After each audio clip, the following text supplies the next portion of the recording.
యేసుక్రీస్తు నామంలో మీ అందరికీ శుభములు. దేవుడు ఈ దినము మనకు అనుగ్రహిస్తున్న నిరీక్షణ వాక్యము కీర్తన 72వ దావీదు కీర్తన 16వ వచనం మనం చదువుకుందాం.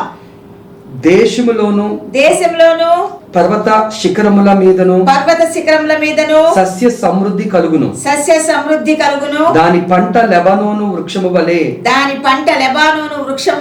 తాండవమాడుచుండును. నేల మీది పచ్చిక వలె పట్టణస్థులు తేజరిల్లుదురు.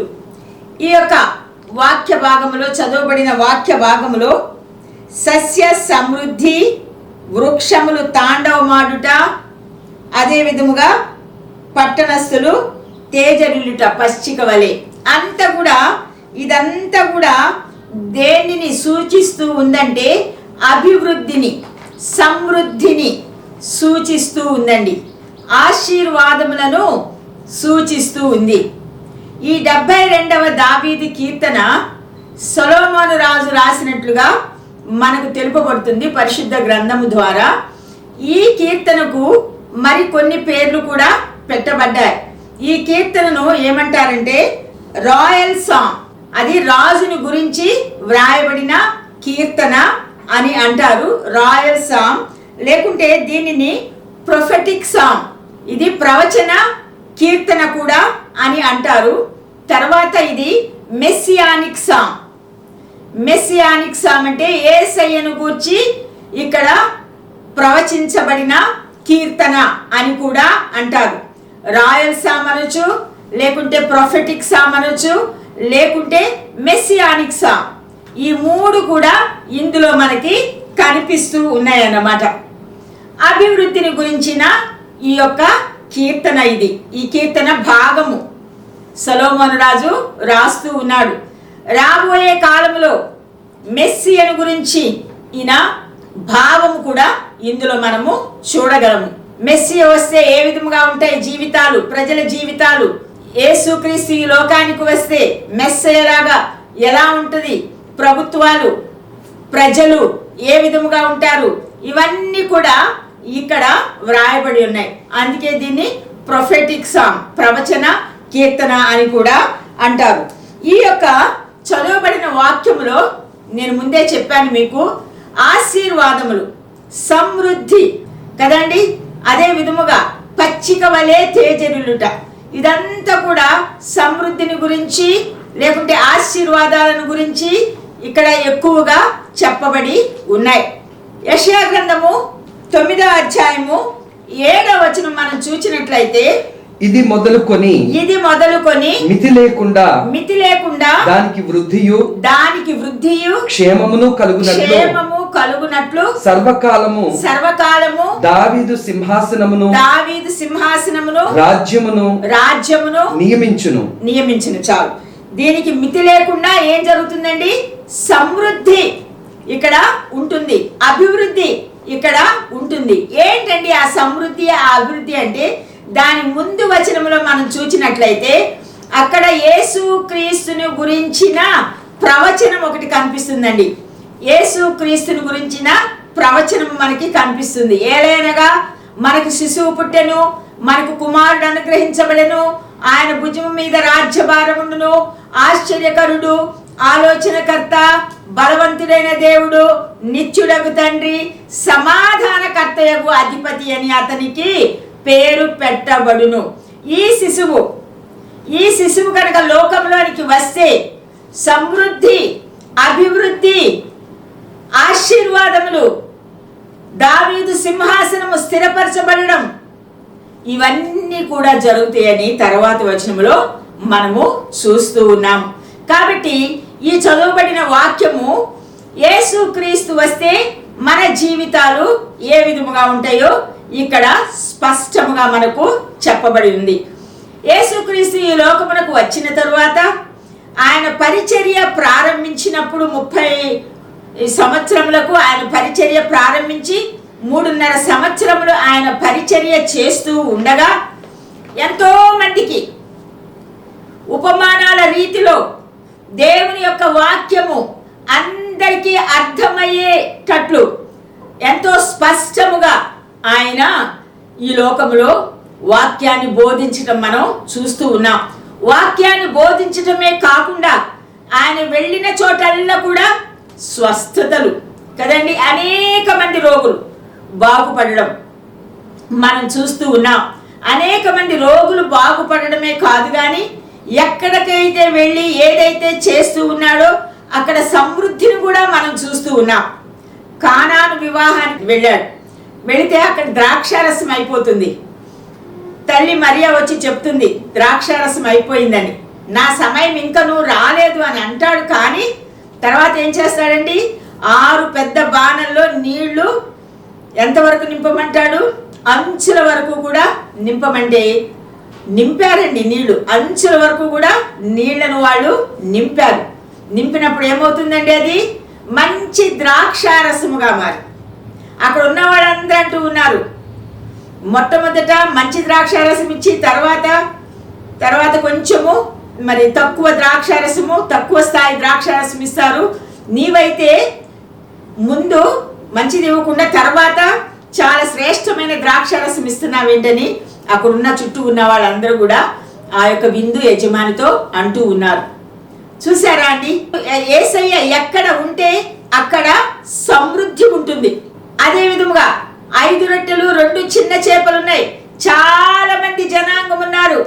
ఏమి చేయాలి, ఏమి చేయటానికి కూడా వారికి తోచుబడి అవడం లేదు. శిష్యులైతే కంగారు పడుతూ ఉన్నారు.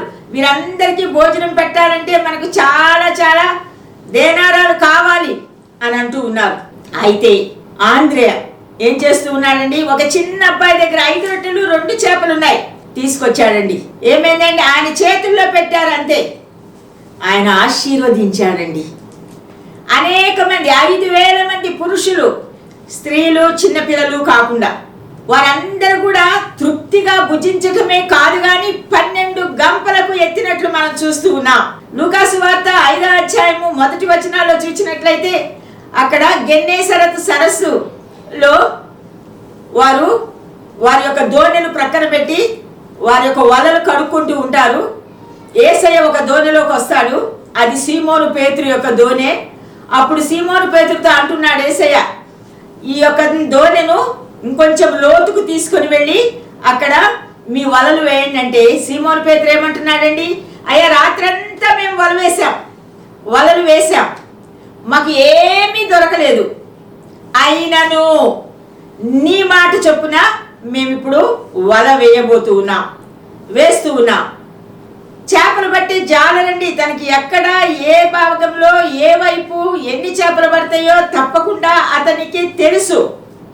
అయినప్పటికీ కూడా ఏమంటూ ఉన్నాడండి, నీ మాట చొప్పున వలలు పిగిలిపోతూ ఉన్నాయండి.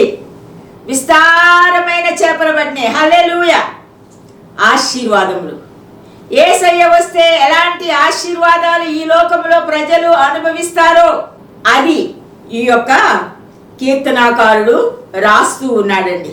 అనేకమైన ఆశీర్వాదాలు, సంతోషము, సమాధానము, స్వస్థతలు, శారీరక స్వస్థతలే కాదండి, ఆత్మీయంగా కూడా అనేక మంది బలపడ్డారు. ధన్యతలు, ఎంత అద్భుతకరమైన ధన్యతలండి కదా అండి. కొండ మీద ప్రసంగము, అద్భుతమైన కొండ మీద ప్రసంగము ఆయన ఈ లోకంలో బోధించటం మనం చూస్తూ ఉన్నాం. శారీరక ఆహారంతో సంతృప్తి పొందడమే కాదు కానీ ఆయన దగ్గర ఉన్న వాళ్ళు, ఆయన చుట్టూ ఉన్నవారు ఆత్మీయ ఆహారంతో కూడా వారిని సంతృప్తి పరుస్తూ ఉన్నాడు. ఈ దినాన మనం కూడా అంతేనండి. మనము కూడా ఆ ప్రజల లాంటి వారమే. మనము కూడా యేసయ్య రావడం ద్వారా మన జీవితాల్లోకి మనము అనేకమైన ఆశీర్వాదాలు మనము అనుభవిస్తూ ఉన్నాం. ఎన్నో ఆశీర్వాదాలు దేవుడు మనకు ఇస్తూ ఉన్నాడు. అలా మనం చూసినట్లయితే సమృద్ధి అయిన జీవాన్ని ఆయన మనకి ఇస్తూ ఉన్నాడు.